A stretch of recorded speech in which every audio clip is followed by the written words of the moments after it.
ஆரிஃபா. 22 முன்னாடி வாங்க.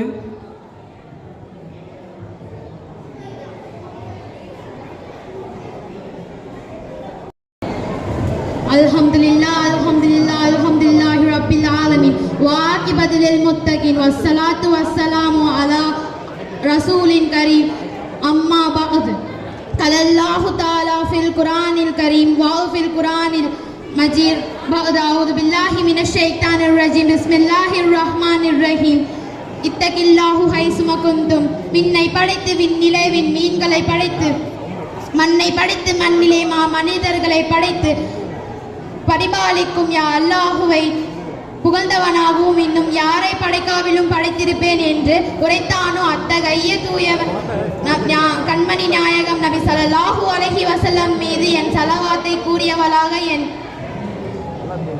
உரையாடலை நான் ஆரம்பம் செய்கின்றேன். அனைவருக்கும் அஸ்ஸலாமு அலைக்கும் வ ரஹ்மத்துல்லாஹி வ பரகாத்துஹு.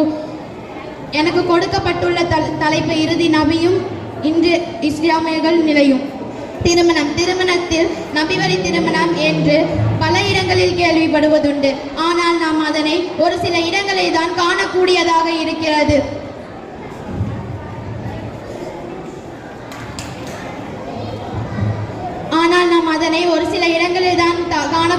இருக்கிறது. திருமணத்திற்கு மணமகன் தயாரான பின்பு அவனுடைய உறவினர்கள் எவ்வாறு மணமகளை தேர்வு செய்கின்றன? மணமகள் அழகாக இருக்கிறாளா? அவளிடம் எவ்வளவு வரதட்சணை வாங்கலாம்? அவர்கள் குடும்பம் வசதி படைத்ததாக உள்ளதா என்று ஒரு பட்டியல் போட்டுதான் தேர்வு செய்கின்றனர்.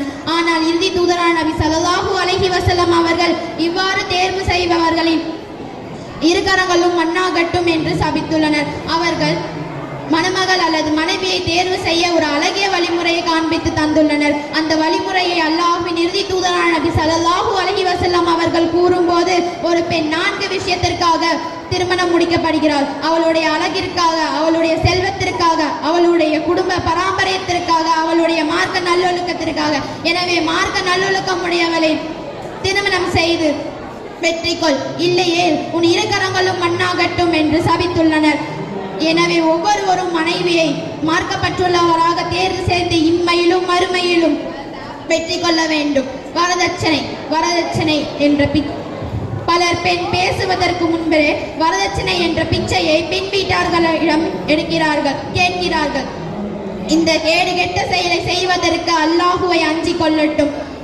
வரதட்சணை கொடுமையால் பெண்கள் கணவன் மற்றும் அவளது உறவினர்களால் கொடுமைப்படுத்தி சாகடிக்கப்படுகிறார். மகள் திருமணத்திற்கு பின்பு கண்ணியமாகவும் கௌரவமாகவும் நடந்து கொள்ள எத்தனை பெற்றோர்களின் வெளியூர்களில் சென்று ஜமாதார்களிடமும் பள்ளிவாசல்களிலும் பிச்சை அடிக்கிறார்கள். இன்னும் சில பெண் குடும்பத்தினர்களால் திருமணத்திற்கு வட்டிக்கு கடன் வாங்கி அதை செலுத்த முடியாமல் கேவலப்பட்டு நிற்கிறார்கள். இன்னும் சில பெண்கள் வயது முதிர்ந்தவர்களாக இன்னும் திருமணம் நடைபெறாமல் வரதட்சணை கொடுக்க முடியாமல் இருக்கிறார்கள். இதுபோல் வரதட்சணை கொடுமைகள் ஏராளம்.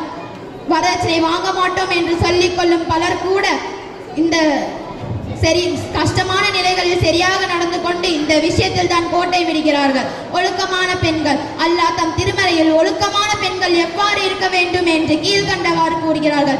நபியே, உம்முடைய மனைவிகளும் உம்முடைய புதல்விகளும் விசுவாசிய பெண்களும் அவர்கள் தங்கள் தலை முந்தானிகளை தாழ்த்தி கொள்ளுமாறு நீ கூறுவீராக.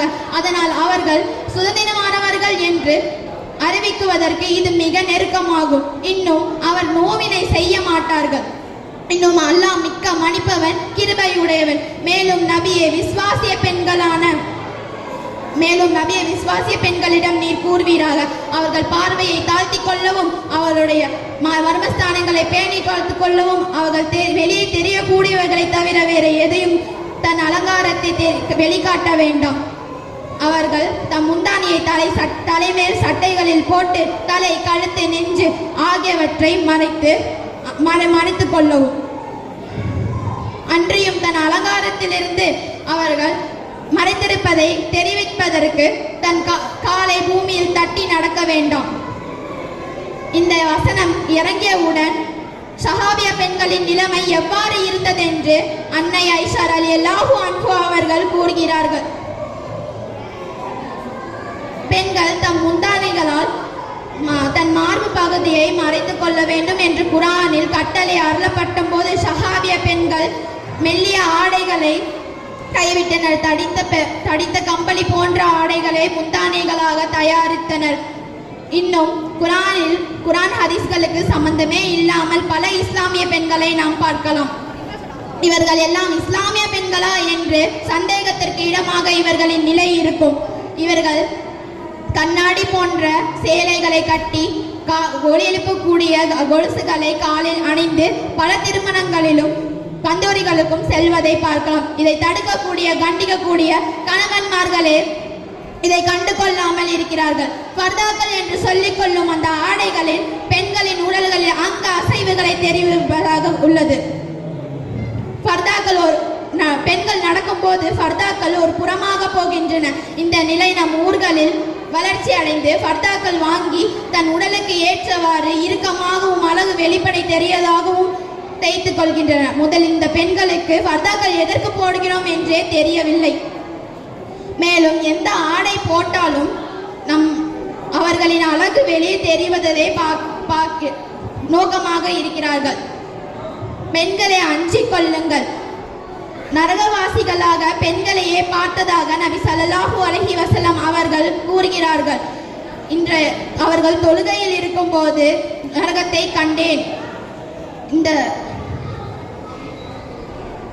இன்றைய தேதி போல் ஒரு பயங்கரமான காட்சியை எதையும் பார்த்ததில்லை என்றார்.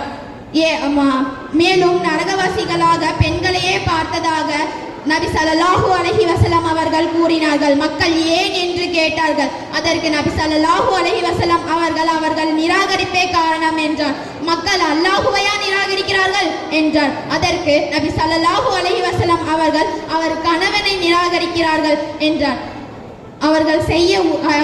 கணவன் செய்த உதவியை நன்றி காட்ட மறக்கிறார்கள். எனவே அன்பார்ந்த சகோதர சகோதரிகளே,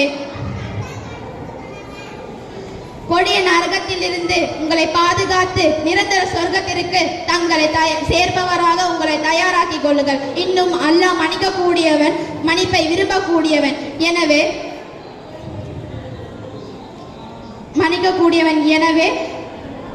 இம்மையிலும் அவனிடம் பாவ மன்னிப்பை தேடிக்கொண்டு இம்மையிலும் மறுமையிலும் வெற்றி கொள்ள எல்லாம் அல்லாஹ் நம் அனைவருக்கும் தௌஃபீக் வழங்குவானாக.